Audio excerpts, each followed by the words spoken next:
మీకు kidney damage అయినప్పుడు erythropoietin అనేది ఒకటి రిలీజ్ కాదు, కిడ్నీ రిలీజ్ చేసేది అది మామూలుగా తయారు చేయడం ఆగిపోతుంది.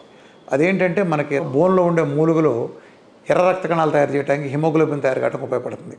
అది ఉంటేనే మనకి శరీరంలో ఆక్సిజన్ని తీసుకెళ్ళగలుగుతుంది.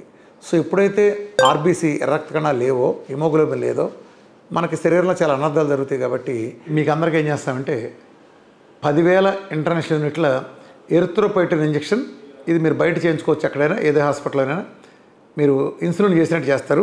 ఎరిథ్రోపోయిటిన్ అనే ఇంజెక్షను 10,000 యూనిట్ల డోసు, అది వారానికి ఒకటి, లేదంటే 4,000 యూనిట్లు కనుక మీకు అందుబాటులో ఉండి కొంచెం బెటర్గా ఉందనుకుంటే 4,000 యూనిట్లది 2 సార్లు వారంలో ఇలా చేయించుకోవాలి మీరు.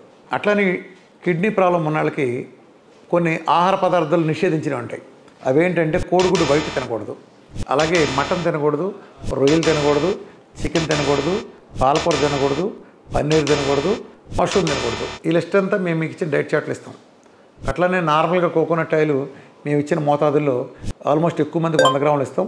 అంటే ప్రతి గంటన్నరకి 10 గ్రాముల చొప్పున తీసుకోవాలి. లేదా మీకు డాక్టర్ గారు మీకు సూచించిన ప్రకారం మీరు తీసుకోండి. అంటే మీ బరువును బట్టి డిఫరెంట్గా ఇస్తే ఎక్కువ కానీ తక్కువ కానీ మీరు కోకోనట్ ఆయిల్ కూడా టైమింగ్ ప్రకారం తీసి తీరాలి.